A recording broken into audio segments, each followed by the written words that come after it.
Well, welcome everybody. This is John Paul Mendoza, Dr. Street Selling. This is Raging Verbalist number 164. Those who are keeping and tracking these things and keeping account. All right. So if it's the first time you've ever been here, this is the place to be. And I talk about topics that I find interesting.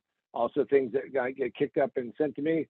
Don't really veer off too much in the political, stay more on the business side of it. And all of that. And how to get a hold of us, go to positiontowinbook.com, positiontowinbook.com. And I was told to slow down, but I guess, sometimes I'm just too enraged. And then, of course, we have our Facebook group, which is Position to Win Book. And go check that out. Also, with me, as always, is the ever lovely Sandra. Sandra is sitting in for you. So if you want to ask a question for me or put up a topic, go to the Facebook group and do that. So Sandra, welcome on this one. And what are we talking about this week? Hello. So we were talking about Valentine's Day. So happy Valentine's Day to everybody. So give us a little history on Valentine's Day. Well, it's a little murky like some of these holidays. And it wasn't like it was Horatio Hallmark who said, damn it, we need a holiday to sell some more cards. And how are we going to do it? So that could have been it, but apparently there are some Christian martyrs. The problem with being famous for being a Christian martyr is that usually it meant that it didn't go well. It was cool while it lasted, but you kind of went away. And about 270 AD, there was this legend, and this priest signed his name from your Valentine Day to his jailer's daughter, whom he befriended and by some accounts healed from her blindness. So that's like theory number one. So there you go. So this guy, was sitting there. Now he was martyred by the Emperor Claudius II. And, like I said, not a good idea to be martyred. Then theory number two, for those who are keeping track, is other accounts believe that St. Valentine, attorney, a bishop, and he defied the emperor's orders, and he kept secretly marrying couples to spare their husbands from going to the draft and going to the army. I mean, this isn't new stuff, people. People will do that. They say, okay, let's go do that. And that is the reason for the feast day that is associated with love. So that's kind of our brief history. And frankly, cards started appearing in the 1500s, which is not a surprise, and all up through the late 1700s, because printing was becoming more prevalent. And then the first U.S. commercially printed cards were in the 1800s. So it's been going on for a while. And there's lots of interesting trends around the world. Like in the Philippines, it is the number one day to get married. Some people get married on this day, so they have an auspicious love relationship, and away you go. So, Sandra, that's our quick history. It's not decisive, it's not complete, but it at least gets everybody thinking about it, and that's why you're here. Leave some mystery behind it. Yes, some of the mystery, exactly. That's right. Full available, and of course, I'm wearing this week. These are Valentine's Day glasses, so I've got the right color because that's important. That's right. All right. So what are some of the trends for Valentine's Day 2023? Well, you're our fashion expert. She does a lot of things. I always say she wears a lot of hats, so I have not seen her wearing many hats. She does not seem to be a hat person. Are you a hat person? I do like hats, actually. I've got a variety of hats. So it must be that she wears them. She's a closeted hat person. She doesn't come out and wear them. I mean, it's you never know. People have all kinds of things, but so some of the trends that are going on, and this came from the crack research that Sandra has done and is demonstrating. So one of them, of course, is bright colors, and you said pink is in this year. Now, I don't happen to have anything pink myself, but so tell me the story. What do we have? So neon pink, so like bright, like highlighter pink, not just any old dusty rose or mauve. I'm talking like neon. Neon is in, and it's in for spring too. So Keep it And around. we're bringing it to you. That's right. So yeah, so this means that you're going to be in that. So if it's neon pink, so one could almost say shocking pink, maybe. I guess so. Yeah. A little bright. The brighter, the better. All right. All right. And then what's another color that's in this year? You know, what do we have? Because I know that you came loaded to demonstrate this. So what is the next thing? There you go. Yeah, so lavender, this is just my water cup, but lavender is in, deep lavenders, that's popular.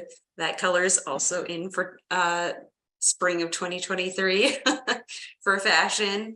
And not just for fashion, decor, pillows, blankets, all the things. And then sunflower yellow as well. So not a bright yellow, kind of a, darker yellow tone.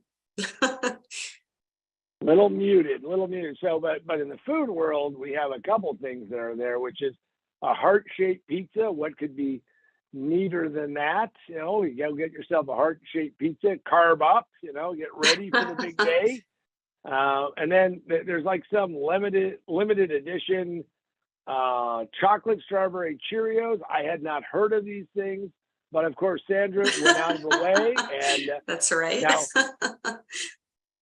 let me point out. Well, you can keep holding it up. Let me point out that we are not sponsored by General Mills, and if they're watching and they pick up on this thing, and there is a mad rush because of the Raging Verbalist herd out there, well, guys, find us. We'll take some money from you too. So.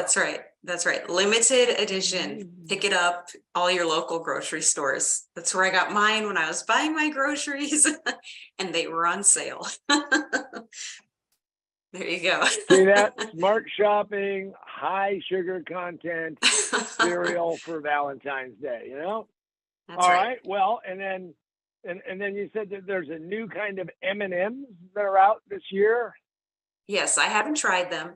It's like a white chocolate strawberry shake M&M. So when I find those at the grocery store, I will be trying them, because I've tried all their other weird ones that they have up by the cash register, where it's like caramel or pretzel or I don't know. They've had a bunch of them, but I got to try that one.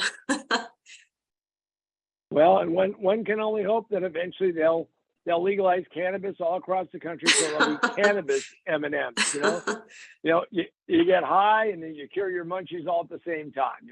It's just circle of life. Bring it all together.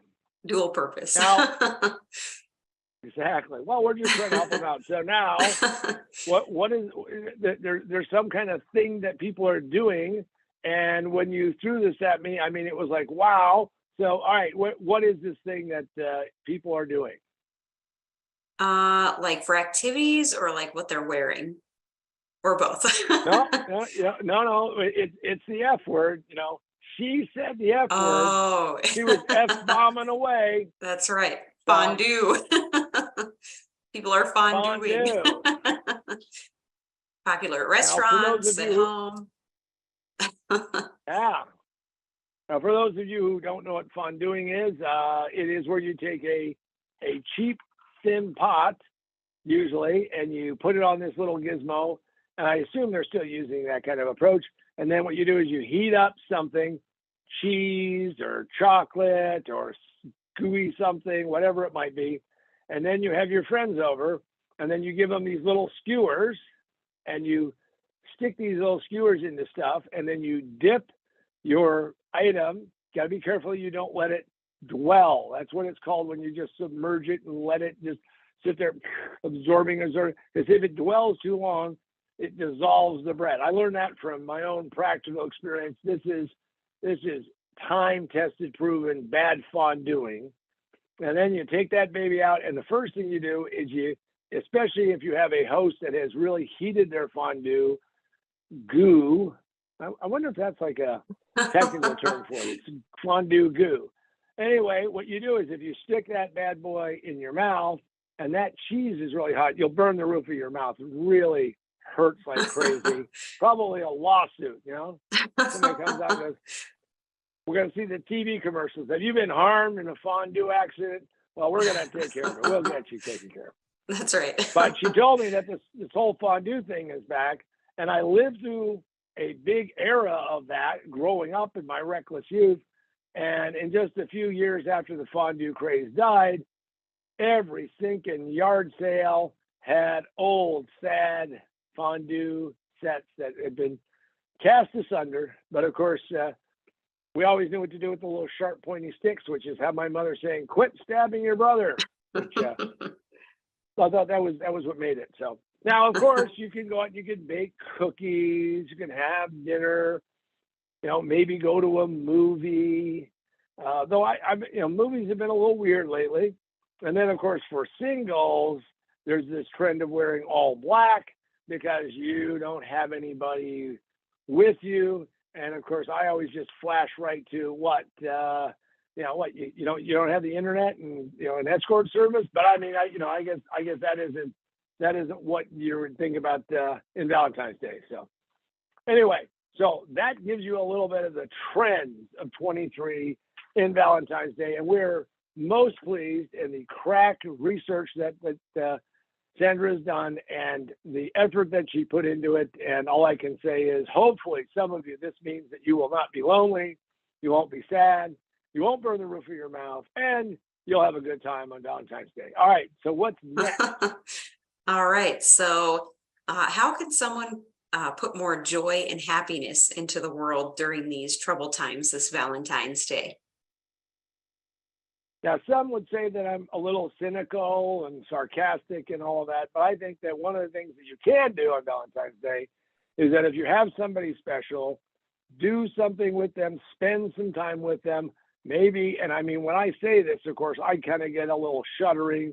I've got a defibrillator right here. You actually shut off your phones and you just spend some time together. It's really easy in this world that we're in not to do that. And probably turn off your news feed, whichever way you get it, because I'm sure there's something for everybody to be upset about. So find something happy, find something happy. A kitten adopted by, a border collie. I don't know, some kind of story like that. I think that would be a way to have a happier day. All right. And can you express Valentine's wishes in a business environment? Got to be careful because, if you say the wrong thing and it gets misinterpreted and before you know it, things don't go the right way. But I do think that there are things you can do. First off, you should be loving your customers. And I mean, loving them not in the, we're not talking the biblical sense, I'm talking about, where you really care about them and you really want them to be successful. So I think that you can come up with a whole bunch of things that you can do and do something nice for them, remember them. All I can tell you is that, as time goes on, people start to forget to send you stuff. I mean, if you've ever had that aunt that long ago used to send you like a, card and a couple of bucks in it or something, and now she's all gone and everything. So start doing that yourself. Send things to people, but make sure that it's appropriate, make sure it's tasteful. Now, having said that, having thought about that, I said, Sandra, what would be a perfect gift for somebody this Valentine's Day? Now, since this was expertly designed by Sandra herself, ooh, that's good. It's lined in red on the inside, which is all about Valentine's Day. By the way, we didn't say, that you needed to actually, but you can send somebody a Raging Verbalist mug. I mean, maybe they want to get their rage out. Maybe they want to do that. These babies are available. Also, if you haven't already, check out the book. Most businesses fail in the first 5 minutes. It just takes them 3 to 5 years to realize it. Position to win. Now, the interesting thing about this is that you don't want to be on the ash heap of history. You don't want to have that, geez, I wish the business had gone better. So you can go get that book, and I'll tell you right now how to get the book. You can get that book through Amazon, Barnes & Noble, Books A Million. You can get it physically. You can also get it on positiontowinbook.com website. Also, you can get it in every digital format that we can think of, which is Kindle and Nook and Apple iBooks. And then On the other side, we have remote work for a better world for all of you who are still working remotely and doing it badly, which is why people are being forced to come back into work. So those are the ways that I think, Sandra, you can give those things. Always make sure, especially if you're going to send somebody a gift, that it fits into whatever the parameters are of your customer, because I can tell you that some companies are really pretty picky about what you can do. So make sure that these are appropriately priced. All right, Sandra, what do we have next? All right, so over time we drift apart. So how can you reconnect on Valentine's Day? Oftentimes we need an excuse to call. We really shouldn't. The excuse should be you want to reach out, you want to connect, you want to make sure that somebody knows that you're still there and that they're still there, and you want to pull that together. So Valentine's Day is a great time to do it. Send people texts, give them a phone call, maybe, an email is probably pretty impersonal. I tell you, I like the idea of writing a little note. It doesn't hurt to connect with people. If you haven't talked to somebody in a long period of time, now's the time to do it. You will find that life flies by quicker than you want to imagine. And before you know it, it's like, whoa, I haven't talked to them in how many years or how many whatever. So do that. And I think that's one of the important things. And maybe what you do is you send a message and say, I was thinking about you. We haven't talked in a while. Hope life is treating you well. And away you go. Just make it simple, make it nice, and send somebody a Valentine's Day card or a call or a text or something. All right, and are there things you can give that go beyond people you know? So one of the things I think is interesting is that if you watch any news feed, you watch anything on cable, you watch, you name it, you look at Twitter, you look at YouTube, you look at TikTok, you look at Instagram, you look at all of these, there's a lot of propensity of negativity about it. And maybe what you can do is take a day, a positive mental attitude day, and then every person you meet, try to share some little something to say that, this world really is the only one we've got that I know of. Unless, if you know of another one, put it in the comments and we'll keep it quiet because maybe we want to go there. But what I would say is always think about how you can do something nice for somebody else and do that. Again, it can be some of the smallest things. I was in Colorado. I was traveling this week. Part of the technical difficulties that we ran into was this travel stuff gets crazy. And I was sitting there and there was this woman and she was buying 2 cans of some energy drink. I didn't know what kind it was. So real funny little cans. Anyway, and no, it wasn't Red Bull. Anyway, she was sitting there and she was counting out her money and she was short by a nickel. And now some people behind the counter can be real jerks and say, well, you're short by a nickel, too bad. So she was going to put a nickel on her credit card because she didn't have enough. And I'm sitting there and I don't have any freaking change. And the person behind the counter said, well, I'll put in the nickel. And I thought, wow, there's a nice thing. So, she was happy, she leaves. And then I come up and I pay and they end up giving me some change. And I said, here's your nickel back. And no, I'm not talking about the group. I said, here's the nickel. And she was so happy. And she said, that's really nice of you. And she put it in her pocket and the whole world is in better balance because of it. So if you felt like it was going smoother the last few days and Wednesday, it was that exchange of that nickel maybe balanced out the world a little bit. And I say that a little tongue in cheek, but it's absolutely true. Do something nice. Don't expect anything back. Don't expect any reward. And I think that you'll feel like there's a real positive force in your life.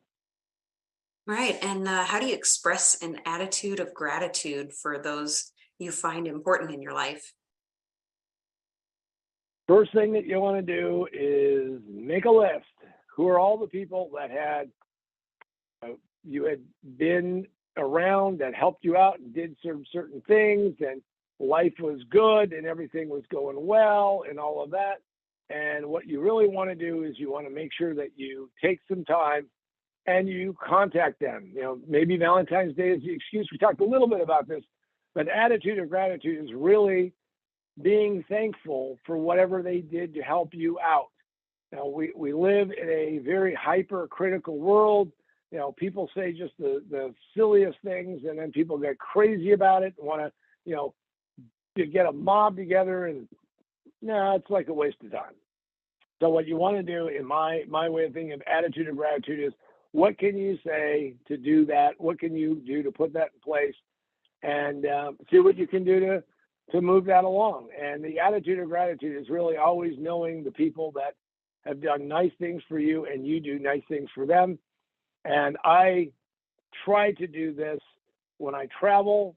The traveling public has gotten like grumpier and grumpier. I don't know why. I mean, I got it. Flights get canceled. Shit happens. Nobody's happy. But I walked up to a podium and was trying to deal with a ticket problem. And the guy behind me was really incensed. So I said, well, why don't you step in front of me? And he did. And he was grouchy, and he was grumbly, and he was all these other things. And she said, look, there's only one seat left. And that guy was already here before you. And that guy really should get that seat. And this guy was like, yeah, the whole world's against me. Universe is conspiring. And I said to him, take the seat. I'll take the next flight, which was 2 hours later. So the guy barely thanks me, walks off. She's just furious at the guy. And I looked at her and said, well, he's out of our lives for good. What are the wonderful things we can do? And she was so happy, never saw her again. But I expressed to her a gratitude, and I was able to help her, and hopefully made her day a little bit better, made mine better, because what you want to do is get rid of those kinds of things and express that. And if you haven't talked to somebody in a while and you owe a debt of gratitude, call up and just say, thank you for the things that you helped me accomplish, things that you did, things that we've done together, and make sure that it's sincere and authentic. And I think it, again, radiates out into the world around you. All right. And how do we do caring and kind things the other 364 days a year? It always seems that what we do is we look for an event, Christmas or New Year's or Easter or Super Bowl Sunday game. But always look for an event. We always look for a day to try to be on our best behavior. And since today really is the only day that you have, every day really should be Valentine's Day, if the meaning of it is that you're going to express warm, sincere love for your fellow man, woman, child, human being, whatever you want to call somebody else. And if you do that, I think that what that means is that you have gone out there and enriched your life and made your life better. And I hope that you take some of these ideas, wear some shocking pink, eat some Cheerios cereal, maybe go out and buy somebody some roses. But more importantly, it isn't all about the strappings. It's all about expressions of how to be kind and nice to someone else and express a gratitude, express that sense that every single day is got to be the special day for you because it's the only day that you have. And with that, I'm John Paul Mendoza, Dr. Speed Selling, for myself and the ever lovely Sandra, who's brought us a bunch of new fashion ideas and things for Valentine's Day. And I express my gratitude to her for being here and helping pull these things together. She is that rock that holds part of this crazy universe that I call my world together. And thank you very much, Sandra. Happy Valentine's Day to you and to all of you out there. And until next week, the Raging Verbalist is a wrap.